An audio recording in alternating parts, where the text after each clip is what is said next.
Good morning and welcome to the Cooperative Credit Union Association's BSA update for 2020. This is a complimentary program that you can attend live as you are right now, or it will also be available on our website for viewing for board meetings, for staff, however you see fit to use it moving ahead. A couple of housekeeping items. If you see the chat at the bottom of your screen, if you have a question, you can submit it through there. The attendees will be muted through the program. At the end, I'll open it up for questions. If you want to unmute yourself, you can certainly ask a question. And as I said, it will be recorded, so it will be available for viewing after today. And if anyone would like a copy of the handout as well, of the PowerPoint itself, I'd be happy to send that along to you as well. So let's begin here. In law enforcement, there is a saying, follow the money and you'll find the crime. And that is the premise behind anti-money laundering legislation, that financial institutions will observe for activity and notice changes in a consumer's behavior in order to make law enforcement aware so that they can take action if necessary.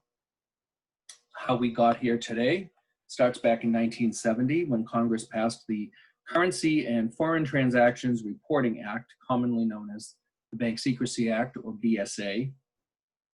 And that was to help identify the source, the volume, the movement of currency and other monetary instruments that would be transported or transmitted in or out of the United States and even deposited in financial institutions.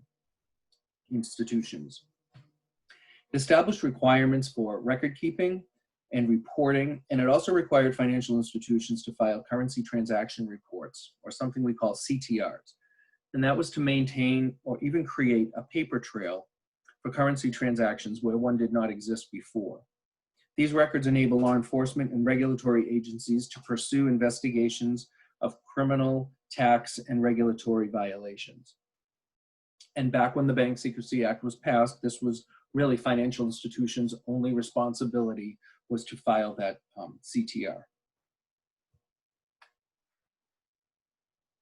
And then in 1986, the Money Laundering Control Act was enacted. And this imposed criminal liability for a person or a financial institution that knowingly assists in the laundering of money, or that, we learned this term, structures transactions to avoid reporting them. The statute directed banks and credit unions to establish and maintain procedures to ensure and monitor compliance with the reporting and record-keeping requirements of the BSA. Once BSA had been out there for 15 or 16 years, criminals learned pretty quickly that they could conduct their large cash transactions in smaller amounts and thereby avoid having the CTR filled out. So these regulations that came in afterwards say, you know what, we're going to make that the crime in and of itself, the money laundering and that structuring of your transactions. And then this was followed by, in 1992, by the Annunzio-Wiley Anti-Money Laundering Act and the Money Laundering Suppression Act of '94. And in '96, the government created the Suspicious Activity Report, or the SAR, and that was developed to be used by all banking organizations in the United States, again, to identify that structuring activity, or how it has been used recently in a very broad way to identify any transactions that appear to be suspicious and out of the consumer's normal banking habits. And then following September 11th of 2001, the terrorist attacks, Congress passed really the single most significant anti-money laundering law since BSA itself, and that is the uniting and strengthening of America by providing appropriate tools required to intercept and obstruct terrorism, commonly known as the USA PATRIOT Act. And the USA PATRIOT Act did several things. It criminalized the financing of terrorism. It augmented the existing BSA framework that we already had. It strengthened our customer identification procedures. It required financial institutions to have what we call due diligence procedures. It improved information sharing, both between financial institutions and from an institution to the US government. It expanded these requirements to all financial institutions. It increased civil and criminal penalties for money laundering. And it also reinforced requirements under the Office of Foreign Assets Control, or what we call OFAC, which we will talk about later. Your OFAC rules and your BSA rules are separate. They come from two different parts of the government. They have a different focus. OFAC is concerned with issues of national security. These are countries, individuals, businesses that have been sanctioned. And the basic rule is no one in the United States is allowed to do a transaction with anyone who is on the list.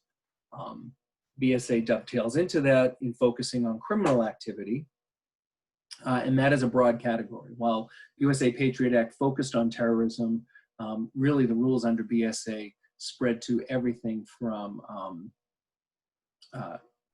illicit activity, drug money, illegal gambling, racketeering, prostitution, illegal drug and cigarette sales, and tax evasion. So it's a much broader rule.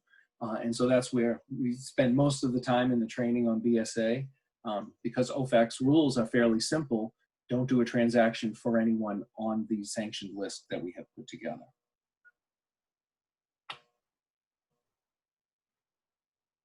And then finally, we received guidance for compliance from our federal regulators in a manual released in 2005, which was then again updated in 2014 and in 2018 when we received our latest requirement in this area, and that was on the updated changes to customer due diligence. Now, over 15 million BSA reports are filed each year by 25,000 US financial institutions, and this provides a wealth of potentially useful information to the agencies whose mission is to detect and prevent money laundering, other financial crimes, as well as terrorism. And there are certain government agencies that play a critical role in implementing BSA regulations, in developing examination guidance and ensuring compliance with BSA, as well as enforcing it. The first agency is the Secretary of the Treasury. The Secretary of the Treasury requires financial institutions to establish anti-money laundering programs, requires you to file certain reports, and to keep certain records of transactions. Certain BSA provisions have been extended to cover not only traditional depository institutions, but also non-bank financial institutions, such as money service businesses, casinos, broker-dealers, futures commission merchants, mutual funds, insurance companies, and operators of credit card systems as well. And under the Department of the Treasury, we have the Financial Crimes Enforcement Network, or FinCEN for short, and that is the agency that administers the BSA, and is really where we get our direct instruction from. So they're the ones who issue the regulations, they issue interpretive guidance, they provide outreach, they will be the ones pursuing civil enforcement actions. They also provide the support to law enforcement, as well as identify and communicate crimes on the international level.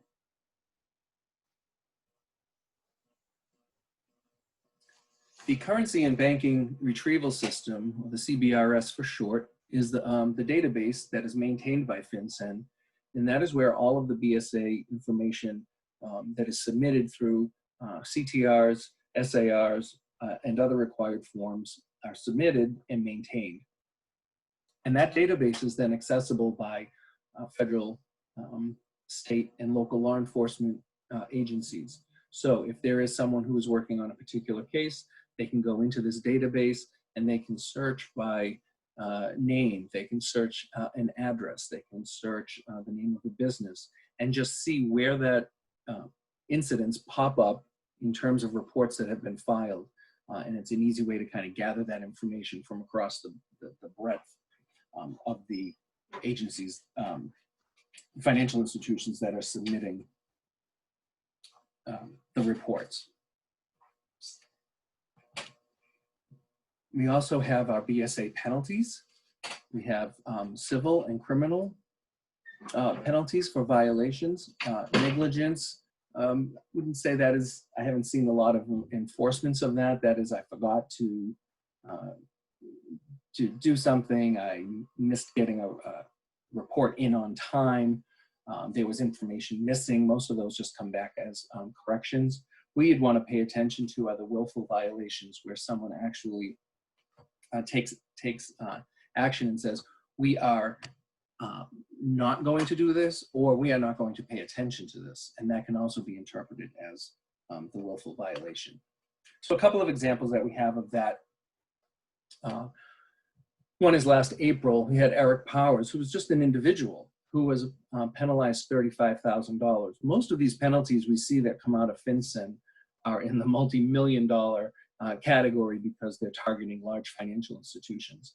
And this was just a gentleman who, for his work, identified himself as an exchanger of currency. So what he did was, bought and sold Bitcoin from other people. In his summary of his actions, they deemed this to be willful violations because he didn't believe that he was covered under these rules. So he didn't have an anti-money laundering program. He didn't have policies and procedures. And so as a result, would never think to file a form at all. So while his penalty, it looks comparatively small at $35,000, he did have to pay that individually. He was barred from acting as a money service business going forward. So he is now no longer allowed to buy and sell Bitcoin. So his livelihood has been curtailed by this. And just some examples of the activities that they found within his business were 150 cash transactions that weren't reported. And as an example of a couple of them, one for $19,000 and one for $30,000, both of which was cash mailed to him to purchase the Bitcoins.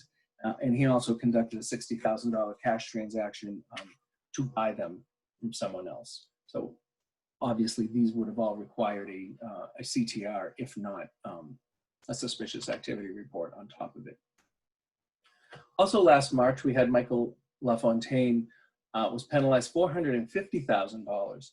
He worked for an institution called US Bank, who had been previously penalized $185 million for their violations of BSA while he was working there. And the thrust of this finding was that US Bank used an automated monitoring system for suspicious activity. So some of you use things maybe from your core provider, or there's a company called Verifin that has a standalone product. And what happened was they had their settings so that they were getting a lot of activity that would have had to have been reviewed by the staff. And so according to Michael, they just capped those. And they said, we're not going to look at X number, more than this amount. We're just not going to pay attention. And so as a result of that, they failed to capture suspicious activity that was going on. That resulted in thousands of SARs not being filed and inaccurate CTRs because they weren't able to capture all the cash transactions that were going on.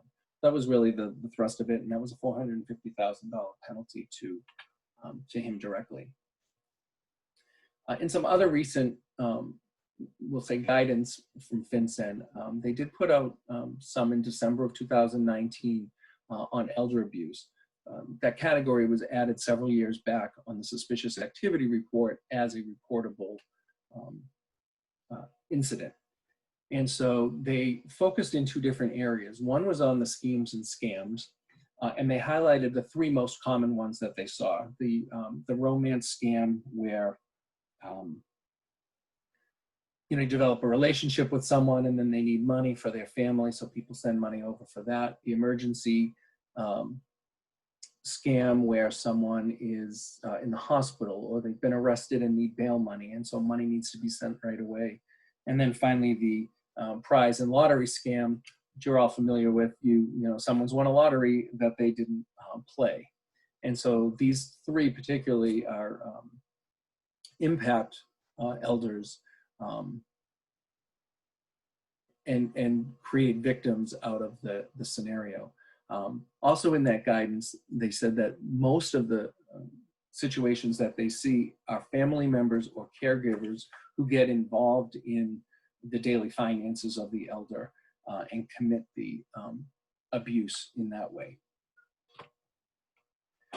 Earlier this year in March, as following the COVID-19 crisis, FinCEN came out and said, we just want you to be aware of some fraudulent transactions that may take place as a result of this, and they highlighted 4 particular areas.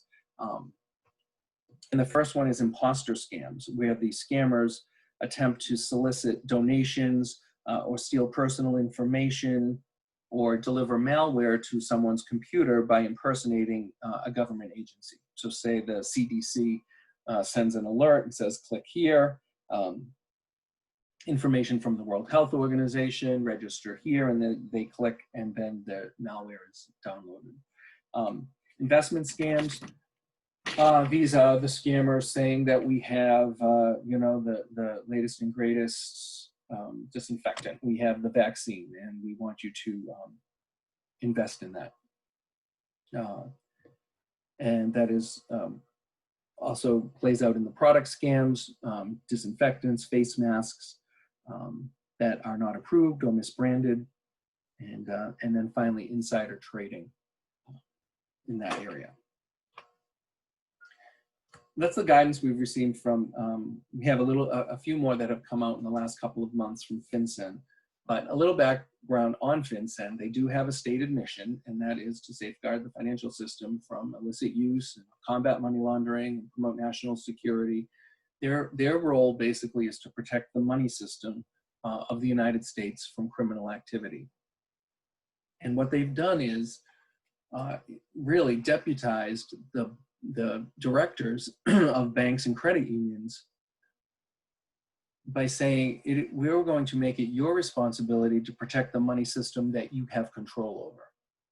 And so if all banks and credit unions are monitoring their own activity within their 4 walls, then the whole economy will benefit and will be able to really try to keep criminal activity out of the money system altogether. And then we have the FFIEC, and that is an interagency body. So this is a combination of the FDIC, the Federal Reserve System, NCUA representing credit unions, the CFPB, and what they do is they get together and try to create guidance that will apply across the board to all financial institutions.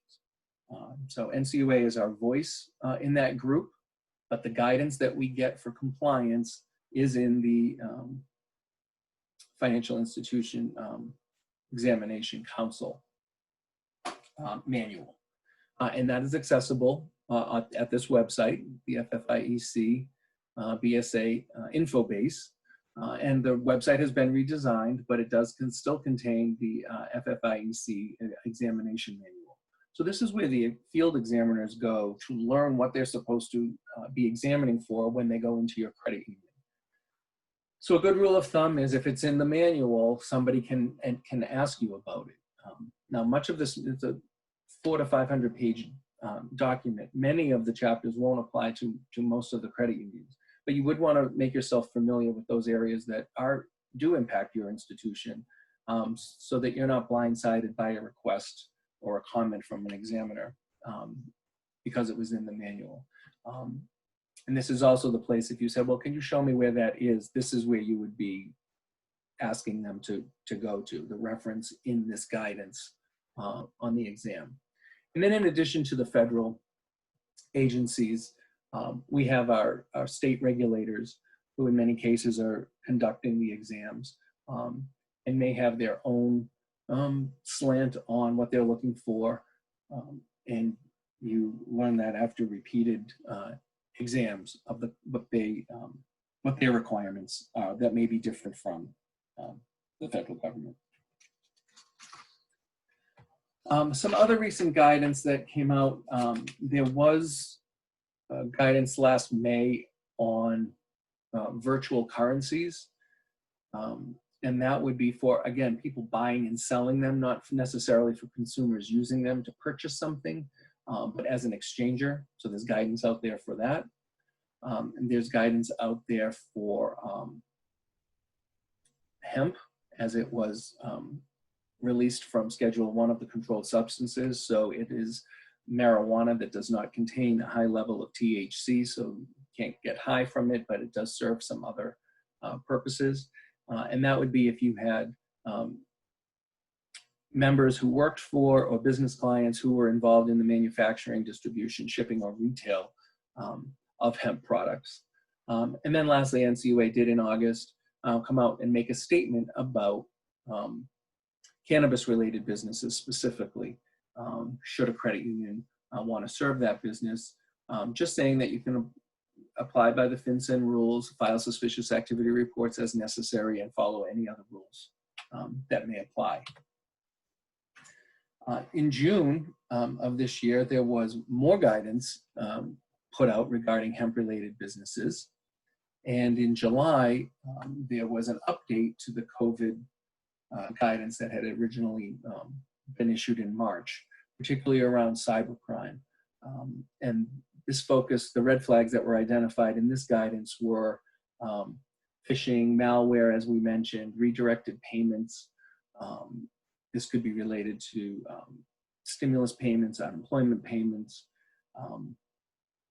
included suspicious or altered documents. And if you are going to file a suspicious activity report related to one of these incidents, then this is the term they would like you to include in the narrative of the suspicious activity report, make that easy for them to find it and scan for it.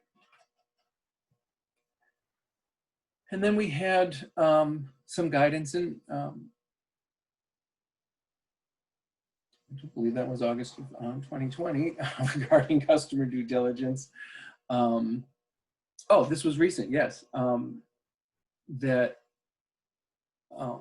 it actually made a statement that says, a covered financial institution may assess on the basis of risk that a customer's risk profile is low and that accordingly, additional information is not necessary. This will be very important for smaller credit unions who may feel that they don't have to, have to go through a lengthy process to establish that risk profile, but they just tried to clarify some particular questions people had about whether or not they had to do an online search on the name to see if there was anything out there.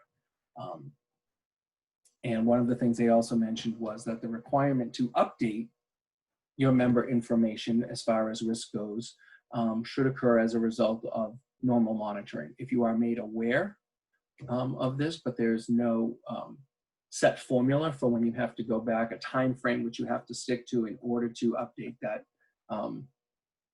member information that you have on file in your risk profiles. So then we have the, all of these regulations are targeted toward the issue of money laundering. And that is defined as the criminal practice for processing ill-gotten or criminal gains, or what is known as dirty money, through a series of transactions. And in this way, the funds are cleaned so that they appear to be proceeds from legal activities. Money laundering generally does not involve currency at every stage of the laundering process. Although money laundering is a diverse and often complex process, it basically involves 3 independent steps that can occur simultaneously, and that includes placement, layering, and integration.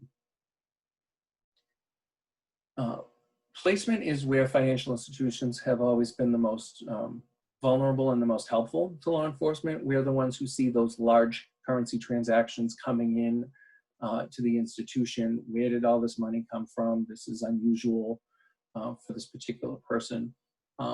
And all of our filing was really in this phase, focused on this phase. But as time has gone by, and with the introduction of all of the electronic services that we provide, you may not be the institution where the currency is collected and aggregated, but you may be a player in the process in terms of wire transfers that are going in and out, ACH transactions that may be going out. And so we see a lot of attention now in the exams on the layering phase of money laundering for financial institutions. And those would be the two you pay attention to. Integration, the third phase of money laundering, is when the criminal takes what they now think is clean money. They've played the shell game. They think you're not going to be able to connect those proceeds to the criminal activity that originally happened. And so then they take these funds and they buy stocks and bonds, art, real estate, jewelry, high-end valuable items with the funds. So credit unions don't really see too much of that activity, but definitely the placement and the layering is where we put our attention. So this model here outlines the moving parts of BSA, and it really breaks it down into three categories: the requirements, external reporting, and internal tracking. Now, the primary responsibility for ensuring the BSA compliance program requirements are in place lies with the board of directors. So everything under the requirements side is pretty much within their control. The day-to-day activities, which includes the external reporting and the internal tracking, in order to keep the credit union in compliance, really lies with the management and the staff. So we're going to take a look at these requirements here, these five here, and they are known as the 5 pillars of BSA compliance, and they are necessary to ensure a solid foundation for BSA and adherence to the rules.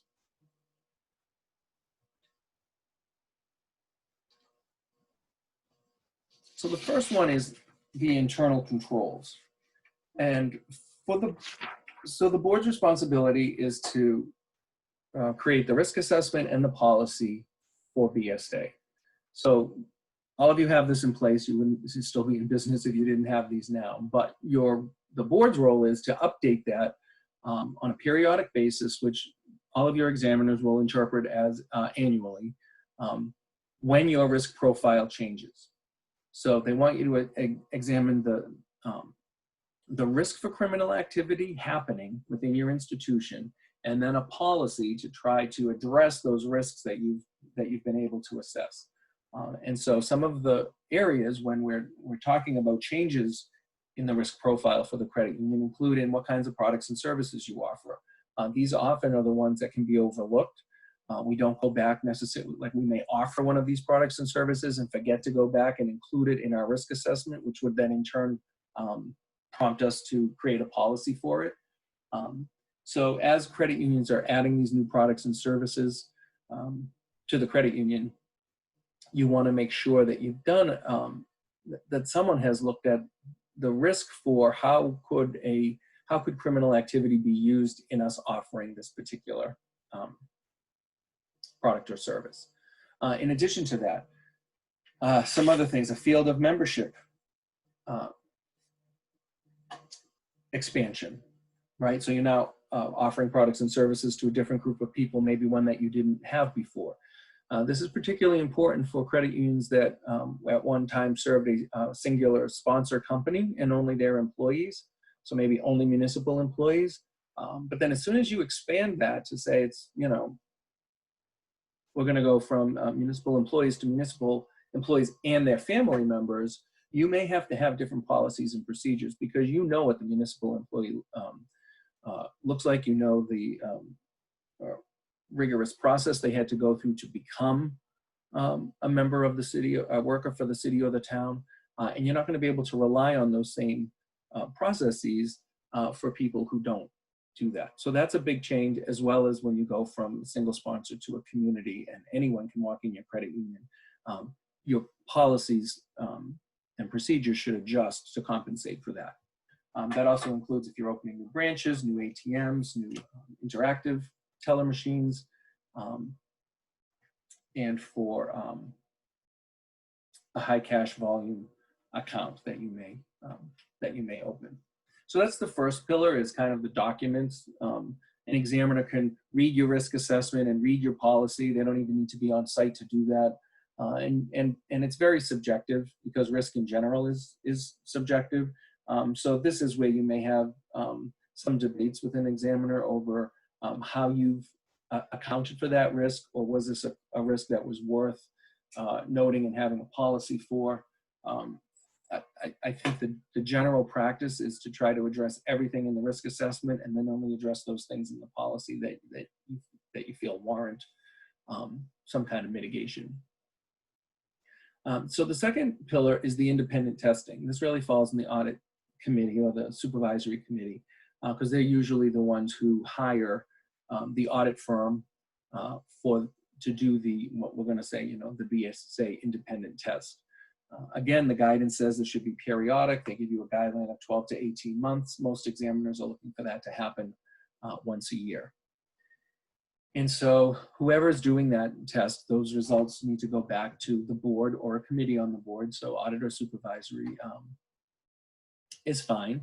And really at that point, the role of the committee is to discuss the issues, the findings in the test with management and say, help me understand this more. Is this something that we need to take action on? Do we need to change something in order to make this happen, so that you understand what the finding was before the examiner gets into the process. And a side note to the independent testing is this issue of your anti-money laundering software. So those products that either come from your core processor or like a Verifin, which is looking at all of the transactions that run through the credit union, whether that's over the counter, whether that's ATM, whether that's electronic services, telephone banking, call center. All of those transactions run through this software that has algorithms that you've built for determining what kind of transactions you want to look at, basically what is suspicious. So it does save credit unions a lot of time, because otherwise that's a manual process. Somebody's going through core reports trying to figure out if anything suspicious happened yesterday, and then also trying to remember, did that happen 3 days ago, 8 days ago, 15 days ago? And this software kind of does all that for you. So the component under independent testing in relationship to this is the examiners now ask, once you have this software kind of up and running, they want to make sure it's doing what you told it to do. And that requires what many term a validation. And that would be bringing in the exact same system and running the exact same inputs to make sure you get the same outputs. That's a very expensive proposition to bring in a duplicate software, so that's unlikely going to happen. So the examiners have accepted something called a review of the product. And that is something that an audit company can do. They will run the automated system, and then they will manually go back and make sure it caught everything that it was supposed to do. It's not something that is done every year, but every few years, your examiner may ask for that independent test on the software product that you've purchased. The third pillar is the BSA Compliance Officer. You want to ensure that this person is adequately trained, that they have insights beyond what we're going to be able to cover in the 60 to 90 minutes. But more importantly for the board, that they have adequate resources to get the job done. So in smaller credit unions, somebody who's the BSA Compliance Officer, that may be 10%, 5%, 3% of their job. And then you may get in a discussion with an examiner that says, hey, we need somebody who's really focused on this 25% of the time or 50% of the time. And so that's going to require an increase in staff or an increase in other kinds of resources. This is where the pressure comes from to purchase that anti-money laundering software. The examiners will say, you're of a size now, you're too big to be doing this manually. We really suggest, we highly recommend that you get software to help you with that. And that can be a considerable expense to the credit union, so that may end up in the board's hands for some kind of an approval. And that's where your role to ensure that there are adequate resources to help the BSA Compliance Officer do their job comes into play. The fourth pillar is the staff training. You don't need to know anything about it except for the fact that it's been done. It is mandatory under the regulation that every staff person has annual training. For small and mid-sized credit unions, this kind of generic training is fine. The larger you are and the more specific your employees' job functions are. They would like the training focused on their specific responsibilities. So if I'm in lending, I want to be looking at what does suspicious activity look like on an application in the underwriting process versus I'm on the front line. Now I have to deal with things like cash, monetary instruments, logs that have to be completed. It is not in the regulation that the board has annual training, but you will not get a clean bill of health from the examiner without it. Because somewhere else it says that the board needs to be making decisions, the best decisions for the credit union based on their knowledge of BSA. And if you're not kind of keeping up on what the new requirements are, and even just reminders for what the old requirements are, you may not be able to fulfill that responsibility. So just having that training once a year kind of fills in that gap. And then the fifth pillar, the new one that came in, it's not new anymore, but about 2018, is what we call customer due diligence, or in credit union land, member due diligence. And there are two arms to this particular component. One is that risk profile piece. And the quote that keeps popping up when we talk about member due diligence is that the credit union needs to understand the nature and the purpose of the relationship. Like, why is this account being opened? So that you can develop a customer risk profile.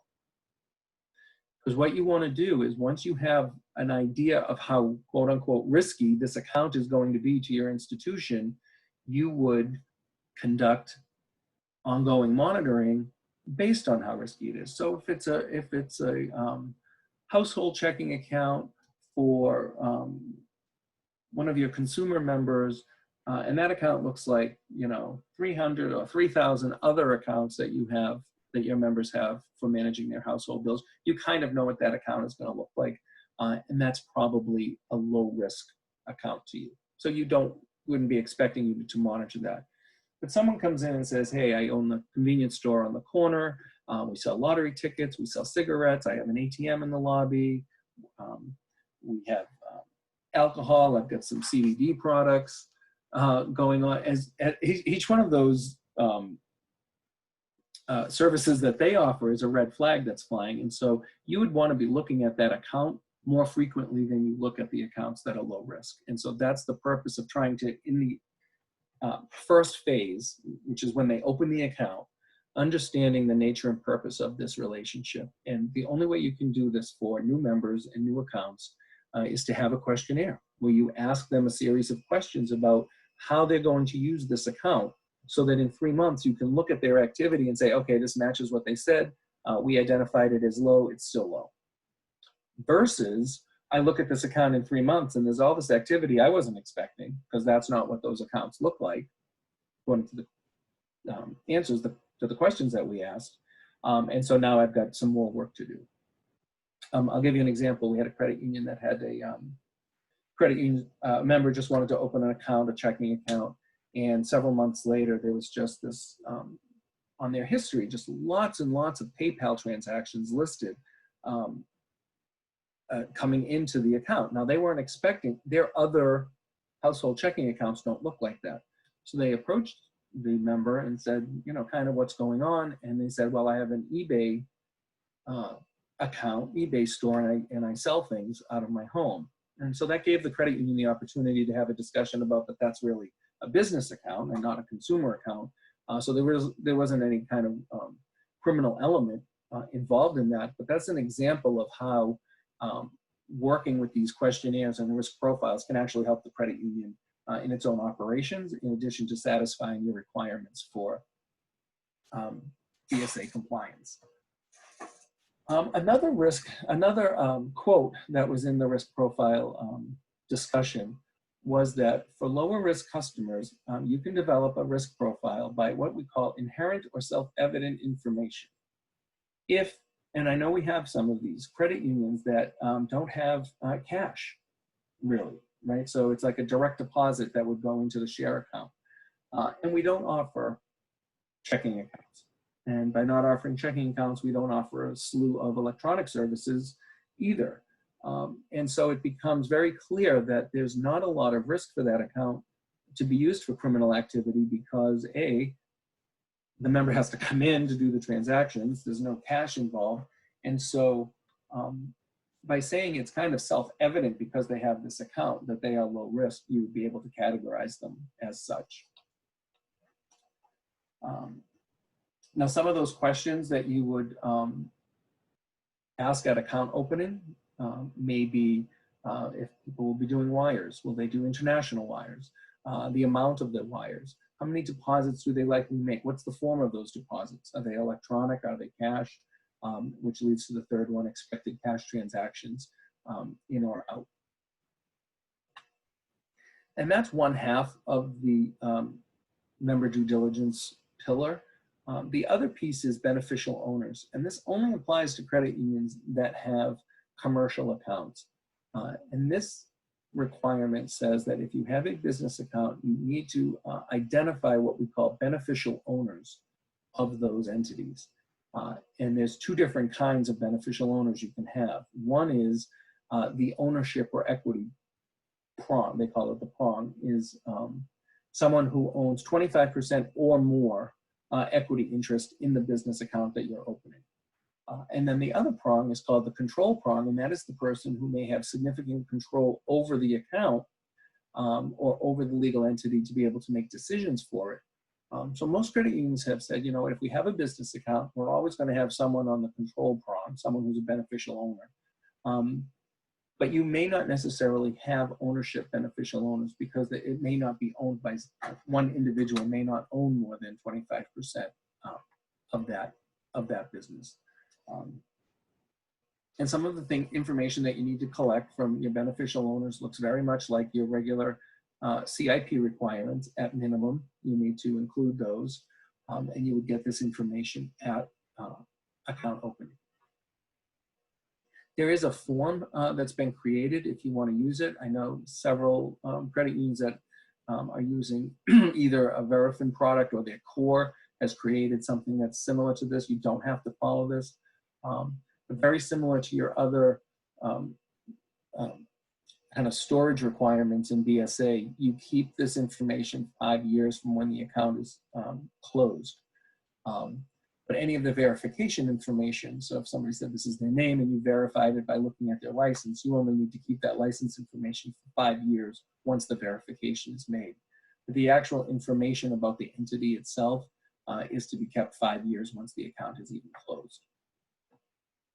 This is a chart I use with boards a lot to try to explain what the process looks like. So at the bottom, we have the risk assessment, and that is when a regulation is passed, the first way we address that is how does this apply to our credit union? If it's a mortgage regulation and you don't offer mortgages, you can respond with, okay, does not apply to us. I don't have to think about it anymore. But most other regulations, you have to say, okay, how does this impact us based on the kind of members we have, where our members are, the kinds of products and services we have, other channels that we deliver through, and then identify all of the risks so that you can then craft the policy that says, okay, here's the risk. So for example, a risk is how will we know who actually owns this account? Policy, we will identify them. Every new member needs to be identified. So that's a simple example. But also in the policy, when it's written, some examiners like to say, who's the person in charge of this particular regulation? So in this case, we're talking about BSA. So who is, in this case, the BSA Compliance Officer? And there's been requests that be included in the policy, not even by title, by name, like who is the current person who's administering this? So if we have a question, who do we go to? So the risk assessment and the policies really fall in the hands of the board. Then they pass on those policies to management, and the management decides, okay, these are the procedures that we're going to follow. This is how we're going to enforce the policies that were identified. So for example, if the policy is we identify everyone, the procedure would say, well, this is when we do it, this is how we do it, this is what acceptable identification is, this is where we keep the information if we have to go back and get it, whether we copy it or not copy it or input it in our system. And then somewhere between the policy and the procedure phases, there needs to be an analysis of any third parties who touch compliance with the regulation at hand. So in this case for BSA, it would be those anti-money laundering software monitoring systems. So are they up to date? Is there a conflict between a policy that you've enacted and how they actually run their business? This tends to be a contract review. So that's just a side note that you would want to pay attention to in terms of your kind of third-party due diligence. So now we have procedures that have been created by management. Now we can do staff training because we have something to train the staff on. Then we can do a testing or an audit because now we can go to the staff and say, did they do what the procedures say, which enforces the policy, which mitigates the risk. And then finally, you get an annual update from at the board level. There should be some kind of annual discussion about the regulation itself. And that should be in addition to this kind of generic training that you get. It should be an update on your particular BSA kind of state of condition. This can include any changes that were made over the past year in terms of risk, in terms of products, in terms of members that you've added. And then the board's job there is to determine, do we need to update the risk assessment? And as a result, do we need to update any policies? So this is a great way to have this all happen at the same time. Once a year, you get that BSA Compliance Officer in front of the board and talk about the year, how many SARs we filed, how many CTRs we filed, answer any other questions that the board may have, and then recommend that the risk assessment be changed, or in fact that the risk assessment can stay the same. We haven't changed our operation from last year to this year, so this risk assessment is still good. All we need to do is put a new date on it, and the risk assessment will be good, and the policy will be good. I did have a question from a credit union a few weeks ago saying that their examiner had asked, well, how does the board stay up to date on the credit union's specific BSA compliance? And they had proved that the board had the training. But in that particular credit union, the BSA compliance officer did not have regular access to the board.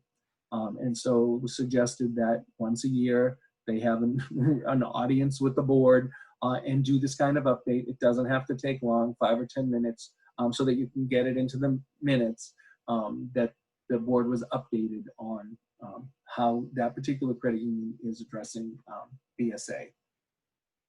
So that's kind of it for the board and their responsibilities. For the staff, we've got some other things that we want to look at, particularly on the external reporting. We broke these up into 2 different categories because on the external, when it's external to the credit union, somebody else can see that you did it late, you did it wrong, you did it incomplete, it wasn't completed, whatever. And that's where you could be vulnerable to penalties or fines. The internal tracking, the information that we are required to keep, oftentimes in preparation for filing a SAR that we may or may not end up filing, but we need to have this information in the background. Really, the only people who care about this are your auditors and your examiners that you're doing. Because, God forbid, you have a situation that happens and a law enforcement representative comes in and they say, hey, show me all this stuff. They want to make sure that that exists, that you've got the logs, that you've got monitoring, that you've got some supporting documentation for that particular situation. So that's really what they're examining for when they do that. On the external reporting, we have the CTR, the currency transaction report, we have the SAR, the suspicious activity report, and then we have something called information sharing, and that's under 314, section 314, and it's 2 parts to it, A and B, and we'll talk about that in just a minute. But the rules for CTRs are really quite black and white. We file this report only for transactions that involve currency and only for transactions that are over $10,000. And that's over $10,000 coming in or over $10,000 going out, not a combination thereof. What we do combine, though, or the word they use is aggregate, are transactions that were done in the same business day, either all by the same person or coincidentally all of these transactions that were done by different people all benefited the same individual at the end of the day. So that tends to be where we have to spend more time, is making sure that we have a place where we can gather all those cash transactions. Many of your core processors provide solid reports for this now. So in case you have multiple branches, in case you have ATMs, in case you have night drops, so that you're capturing all the places where cash would come into the institution. But really, all the report is asking for is, okay, who gets this money at the end of the day? Who benefited from these transactions being done? Who actually did the transaction? What was the transaction? Deposit, withdrawal, wire transfer, a monetary instrument. And then lastly, where and when did it happen? Who do we call if we have a question? So many credit unions, this is very routine at this point. We kind of have this one down. There is something called exemptions. If you do have members whose through their natural course of business, their routine financial behavior requires that they involve cash over $10,000, you can apply for an exemption. And what you'd be looking for are these, what we call non-listed businesses, meaning they're not listed on a major stock exchange. So maybe one of your small business, a convenience store, right, that really operates in a lot of cash, and could, gas stations used to be another one, where it would be customary to have more than $10,000 in transactions. And so rather than have to file a CTR every time they do a transaction, you could file a form with FinCEN and exempt that particular individual for a certain amount of money, certain time frames, when you expect that activity to happen, just to save yourself the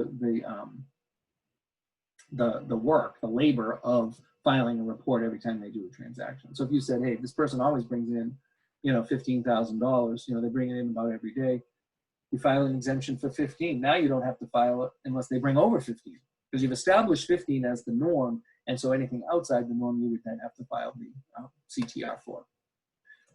There are some businesses that are ineligible to be exempted if you find yourself going down this road, and it's not just if they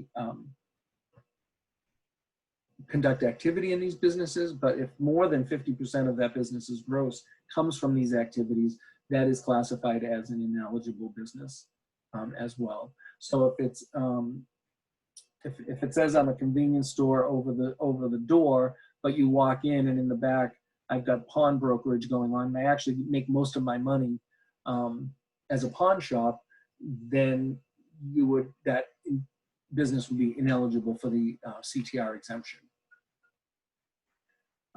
And then if you haven't noticed, or you don't belong to shared branching, one of the types of transaction identifiers on the CTR is if it is a shared branching transaction. It became very confusing before this was on here to the government why someone from XYZ credit union would be going to ABC credit union and doing a transaction over there, and who was responsible for aggregating, and how are we going to track all that. So just simply by checking this box, if we have a member who's operating in two credit unions, it will make the rest of the form make sense. And then we have the suspicious activity report. And so,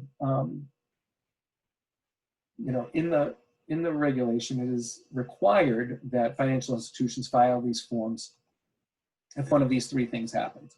One is if it's insider abuse. That means someone on the management team, someone who's on the board, or somebody who works at the credit union commits a criminal act through the credit union or to the credit union, and it doesn't matter how much that is. If insider abuse occurs, a suspicious activity report is required. It's unlikely you're going to see that. What you're more likely to see is this kind of criminal violation that hits a $5,000 threshold, right, or more, and you know who the person is who's doing it. So I use as an example, if kid comes in and forges grandma's signature on a check or a withdrawal slip, and the check is for $500, you don't have to file a suspicious activity report. It hasn't reached the $5,000 threshold. If that same individual forges a check from grandma's account for $6,000, if you know who the person is, it's identifiable because that's the person who's in front of you, then you would have to file a suspicious activity report on that. Then the third category is criminal violations. Even if you don't know who the person is who's doing it, and it hits a $25,000 threshold. Things like that could fall into this category could be credit or debit card fraud, loan fraud. We don't actually know who the victim is, your member, but you don't know who the suspect is who's actually committing the crime itself. So that's why the middle one is the one you're going to pay most attention to. And remember that $5,000 is an aggregate amount. So if I go in to try to cash a forged check for $1,000, and I go to 5 of your branches and try to do it, you could say, hey, that's 5 attempts at $1,000. We've just hit that $5,000 threshold, and we should be filing that report. In addition to those, they give you some further explanation about what they're trying to identify in these suspicious activity reports. And the first one is the knowledge of illegal funds. If you know the money is attached to some kind of crime, and for it to be knowledge, for you to know it, that means the person would have to tell you. And that doesn't usually happen. The criminals don't come in and confess that this is the money they got from this crime they committed. So the second bullet says you have the knowledge or just a belief that you think this has something to do with illegal activity, or specifically criminal activity of avoiding reporting requirements, so that structuring transactions, right? So this is the member who comes in and wants to deposit $15,000. You say you have to fill out a CTR. That is the reporting requirement. They say, forget it, I don't want to do it, and they leave. Credit union is responsible for filing a suspicious activity report because that person avoided the reporting requirements. And then the third category is kind of the most ambiguous, and that says that you believe this activity that this person is doing, it doesn't make sense based on what they normally conduct. For example, you have a husband and a wife who have an account. They both have direct deposit from their job. You've been operating this account for 5 years. You know what routine financial behavior looks like. And now they come in and deposit, $2,000, right? So somebody comes in with $2,000 in cash and deposits it. I don't think anybody's going to think that's suspicious. But if they come in the next week and deposit $2,000, and then they come in the next week and deposit $2,000, at some point, right, an examiner is going to say, don't you think where is this cash coming from, if they have direct deposit of their payroll here? And where that line is very subjective, right? When you think it's suspicious versus when somebody else would think it's suspicious. So your credit union tries to come up with, more, matrices or levels of when they would report on that kind of activity. But that's the hardest one to really get your arms around, because it generally involves the frontline people paying attention to what the activity on that account looks like. 2 other things on suspicious activity reporting. One is voluntary filing. So it's mandatory that you file, say, at $5,000, it's criminal activity, but say it's $4,500, say it's $2,500. But you think by reporting it, you can help, or it's really egregious, or there's some other reason. You have what are called safe harbor protections. You can go ahead and file under the $5,000 limit, and you are still protected by the protections of the regulation that say no one's going to sue you. You haven't disclosed information that you shouldn't have. It's not libel or slander that you've done this, and so you are covered for what is termed voluntary filing. I'll just leave this in here. If anybody asks for the handout, this is just a great summary of what financial institutions are required to do as far as suspicious activity goes. This was written by the journalist Ronan Farrow in his expose on Michael Cohen's banking activities, which resulted in the discovering the Stormy Daniels payment of $130,000. But all of that, finding that activity was based on that that Michael Cohen opened an account at a financial institution and said he was a real estate consultant, that's what the account was for. And yet in the bank, the compliance people in the back room were saying, you know, we're watching this account and none of these transactions look like they have anything to do with real estate consulting. So they started watching the account more carefully. So that's another example of how this plays out in real life. On the SAR, I've had a few questions on this from credit unions. You get 30 days to file that suspicious activity report if the suspect is known, so if it's in that second category, if you know who the person is, and you get 60 days, I guess, for more research time if you don't know who the person is. But that clock starts ticking once someone in the credit union has determined that this activity is suspicious. So if it's been going on for 6 weeks and now somebody says, I think it's suspicious because it's been going on for 6 weeks, the clock starts ticking then, not back when the activity first started. So you always want to make sure that you've got that kind of 30-day window that you're paying attention to if you have activity that's worthy of reporting. If you are reporting on behavior, for example, those repeated cash deposits, and they just continue, and you file the suspicious activity report, if they continue, you have to do follow-up reporting, and you will be required to do that. The regulation says every 90 days. It's been argued that you can sneak 120 days out of it by adding that 30-day window onto the 90 and getting the 120, but most credit unions, just to be safe, say, you know what, every quarter we're going to file on this activity as long as it's going on. And you'll do that as long as the activity continues or the account is closed. And as you know, because everything in the suspicious activity reporting arena is so confidential, you can't close out someone's account for activity that you deem suspicious unless it violates some other procedure that you've disclosed to them in your member agreement. So if they've abused their account, and that's identifiable. But if it's this pattern that is just unusual for them, and you don't really have anything else to hang your hat on, you really can't close the account because you won't know what to tell them. You wouldn't be able to say, well, we're filing these SARs on you every 90 days and we don't want to do it anymore. And one more thing, documentation of why a report wasn't filed. This is particularly important for smaller credit unions who don't file a lot of SARs to begin with. You may want to have some scenarios of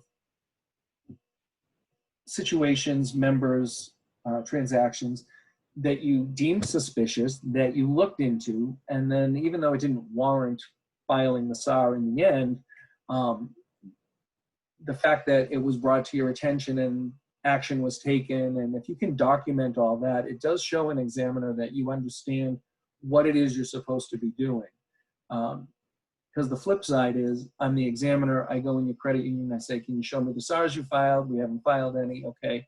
Do you have situations that you've looked at potentially to file SARs and you don't have those either?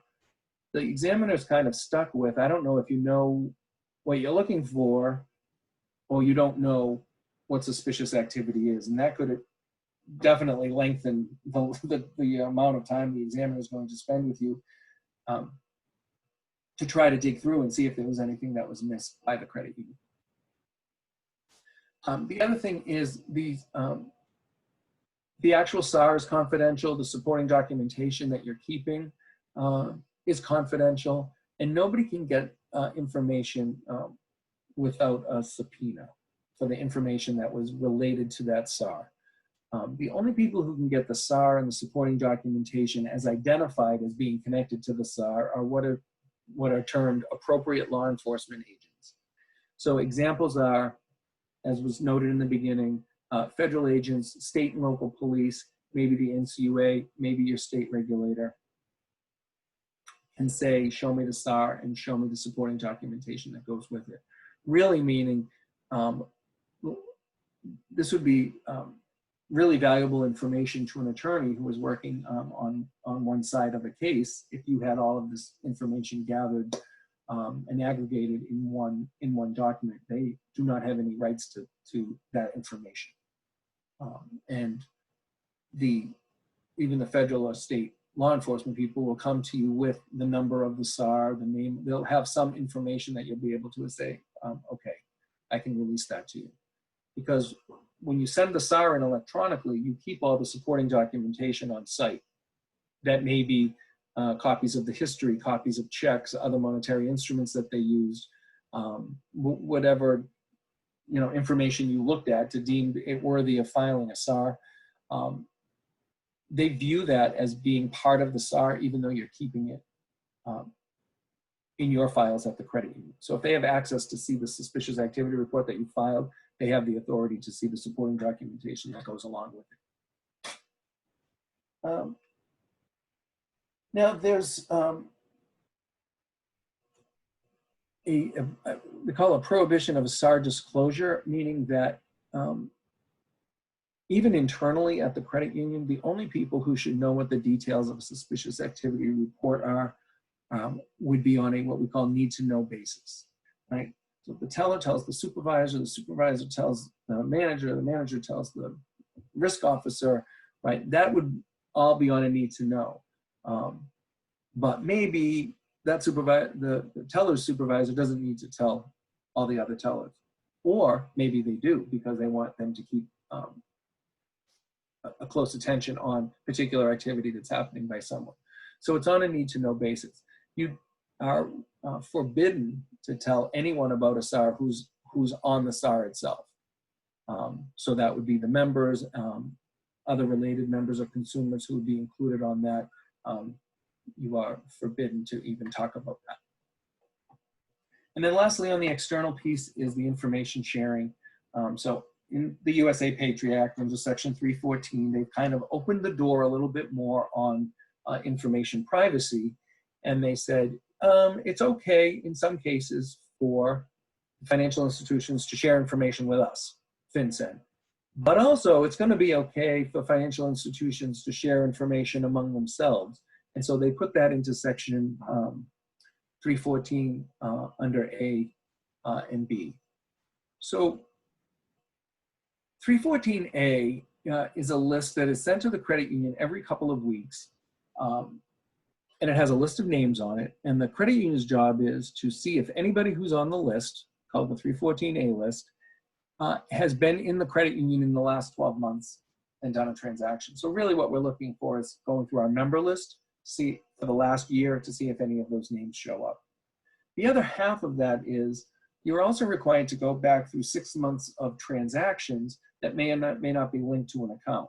This is more uncommon in credit union world because we only generally do transactions for our members. Whereas if you think of in a bank, somebody could go in and do a transaction as a customer of the bank, or they could go in and ask to do a wire transfer or to buy a monetary instrument and to do some other kind of transaction, and they don't have to be a customer. And for those records, this requires that you go back for the last 6 months to look for that. So if you do have any kind of non-member activity that you do, somehow you have to provide evidence that that's included and you've looked at those people compared to the 314A list for at least the last 6 months. And of course, the big piece, as with everything in the examination world, is you need to be able to show evidence that you have done this, that you've complied with this particular action. So however you document that you checked the list, you want to be able to make that available to the examiners.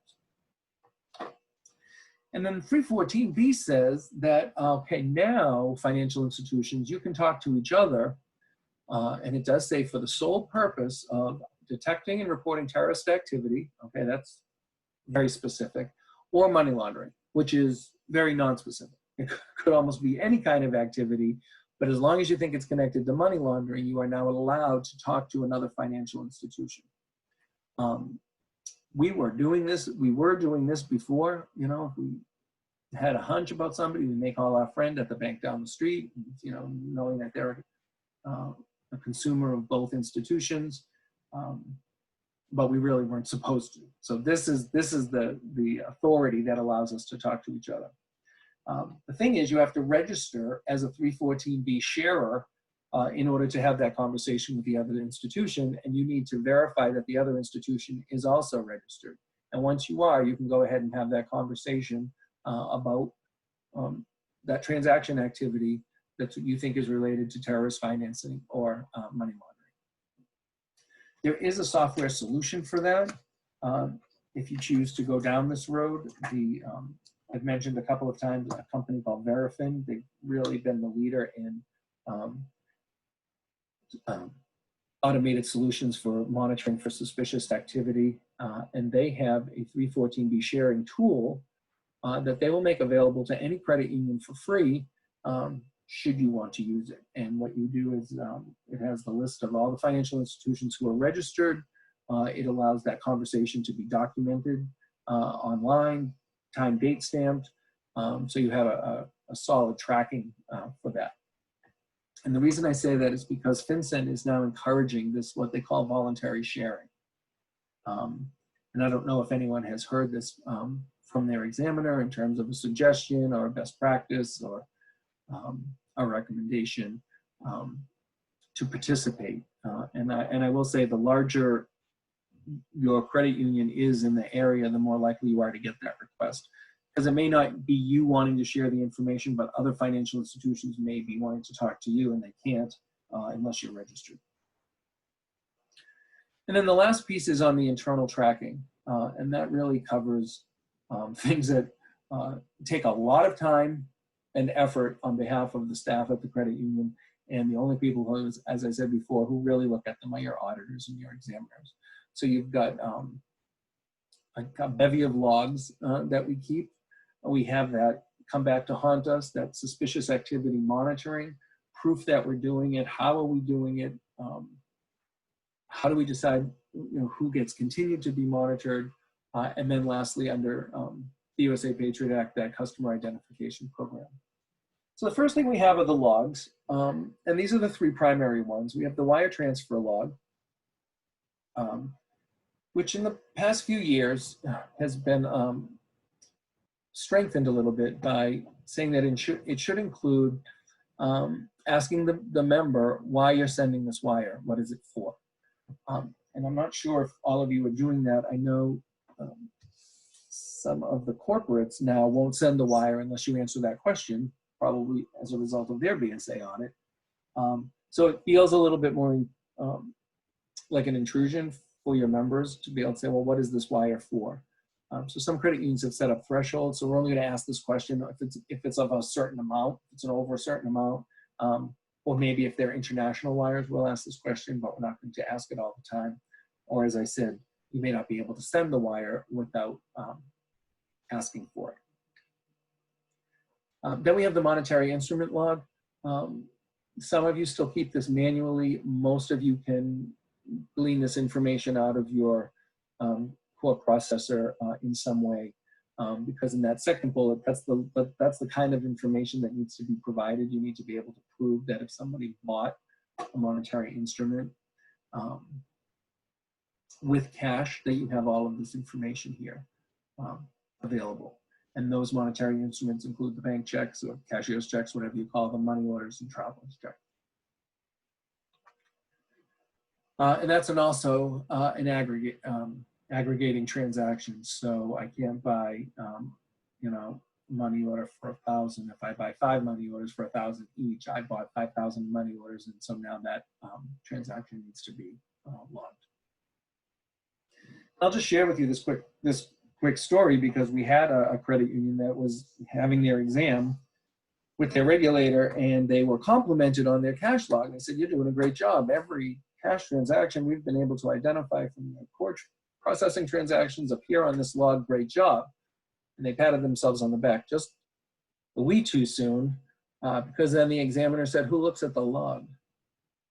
Because within that log, there was transactions that, if you had aggregated them within the last year, totaled almost $100,000 that did not show up in the core reports, but was clearly in the log, the same member over and over doing these deposits. And if you added them up, it came out to that amount. So it's not just that we're doing it because the regulation says we're supposed to. There's a purpose for why you're keeping the cash log, and someone needs to be able to say, okay, I looked at it this month or this quarter, like I'm reviewing it.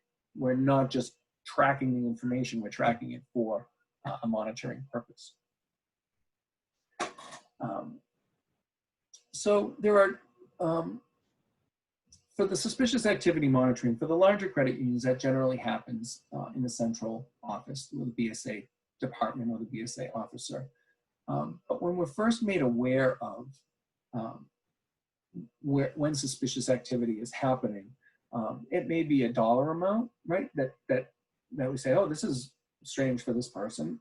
It may be through someone in the operations area looking at ACH transactions and seeing a series of transactions that don't make sense. But often it's that employee identification. It's somebody on the front line who sees something that appears very unusual for what they normally see this particular member do for their financial behavior. And to help you with that, in that FFIEC manual, in the appendix, they have some great examples of red flags broken down by kind of job function within the credit union. So if I'm in the loan department, this is what I might see. If I'm in operations, this is what I might see. If I'm in frontline, this is what I might see. And it's just examples of when you might want to take additional steps and to look at what's going on kind of underneath that one transaction. I did put this slide in here for the CIP requirements. They've been around we've been doing this for a long time. Again, at the bottom, it's that keeping the verification for 5 years once you do it. It's for keeping the actual identifying information for 5 years once the account is closed. But at minimum, we need to get the name, the date of birth, their resident address, and their taxpayer ID number for all people who will be a member of the credit union. And you can verify that a variety of ways. Sometimes they've outlined what are considered documentary. So I show you a license, I show you a passport, I show you some kind of government ID. But if there are other tools that you want to use that could be non-documentary, you would have to specify that within your policy and then allow an examiner to review that. And then finally, just some issues that have popped up on exams in talking to auditors and examiners and credit unions. One is that privately owned ATM, and I'll add to that at the kind of near the bottom, the cannabis issue.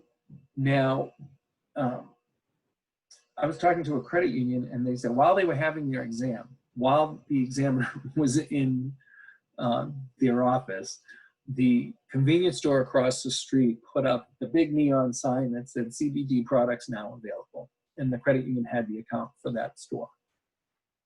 And the examiner said, "Did you know that?"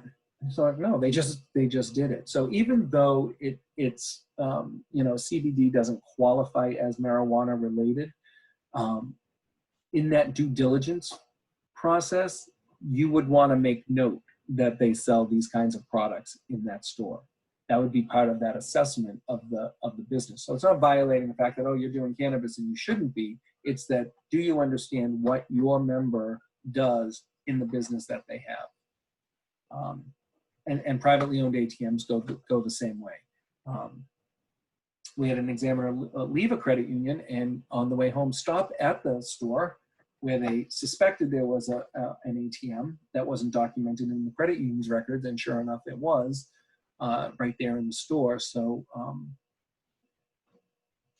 doing that initial visit to your business clients, as well as an annual kind of check-in to make sure, and, hey, this says it's a shoe factory. You go in, does it look like they make shoes? Is that the kind of materials that they have and the kind of equipment they have? Is the responsibility of the financial institution. But some other things that have come up were ACH monitoring. Program continuity and succession is the issue of, for some credit unions, it's really the BSA is like there's one person who does BSA, and they have all the codes right to the FinCEN website to file SARs and CTRs, and they have all the supporting documentation and all the records for everything that they're monitoring. And the examiners want to know what happens if this person doesn't come into work tomorrow. Who else has all this? Who has been cross-trained? Who is the successor? And sometimes they've asked that that person even be identified by name, and then they can go and say, okay, let's look at the training that this person has. Do they have all the resources to step in and do the job should this person not be here? So I'm just highlighting that as an issue that's come up at some credit unions. Certainly adding new products, remote deposit capture is the big one. According to the FFIEC manual, there's all kinds of risk attached to remote deposit capture, so you'd want to look at that particular product from a variety of ways. At minimum, some credit unions went ahead and offered remote deposit capture without including it in their risk assessment or their policy, because the provider, the vendor, said, here's what you have to do to protect yourself. We'll have limits and review times, and so they just rolled it out and kind of got slapped on the wrist for saying, before you rolled it out, you should have at least, even though these procedures that the vendor's telling you is going to help protect you, you should have done that work really at the board level before you went ahead and rolled that out. Outdated policies. I think all of you are now on that kind of annual cycle where we just update everything with a fresh date, annual date. But of great concern is when your policy doesn't match your procedure, or worse, what your practice is in the operation doesn't match what the procedures are. So if there's not really synergy between those three things, that would be a key area that examiners could hone in on. And on safe deposit boxes, I'll just share. I have, if you're comfortable with that, and the BSA requirements under safe deposit box is great. There's kind of separate guidance about that. It's not, the rule on the safe deposit box is, we don't know what's in people's boxes. We don't want to know what's inside. Okay, fine. But there are now expectations on the financial institution side that we're watching people going in and out of their box. What are they going in with? What are they coming out with? How often do they come? Has that changed? And so as those kind of behaviors shift, you want to give some guidance to the employee who's kind of the gatekeeper for the safe deposit box area, so they know what it is that they should be looking for. And that kind of concludes it on BSA.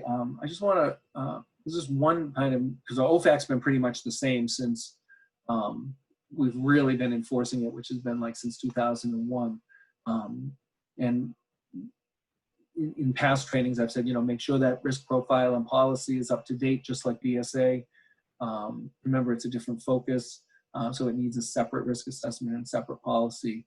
But last year, OFAC did come out with guidance after almost 20 years of what OFAC compliance looks like. Luckily for financial institutions, it looks very similar to BSA compliance. And because we've always kind of done BSA and OFAC together, we hit all their marks. But this would be for other industries who still have OFAC compliance requirements, but haven't really thought of themselves as being OFAC covered. Because this, remember, is you cannot do a financial transaction for anyone who's on the OFAC list. So I can't, sell a car to someone who's on the OFAC list. I can't, barter and do business in that way. So they're looking for that management commitment to the effort, that there's written policies, that they're up to date, that we're following up on findings from exams, that we have the risk assessment and the policy and procedures as internal control components, that we're doing some kind of testing and auditing, and that the staff has training on what those procedures should be. So again, we've hit all the marks just in our regular BSA compliance, but OFAC has come out and said this is what we're looking for ourselves. What was interesting is they also included a matrix, and they say it corresponds with what's in the Bank Secrecy Act matrix. I just wanted to highlight when particularly small credit unions are trying to define how they, where they fall. This is some great language here, that you have a stable, well-known customer base in a localized environment, right? A municipal credit union couldn't be more localized with a stable and well-known customer base, with very few high-risk customers, no foreign customers, no overseas branches, limited electronic services, if any.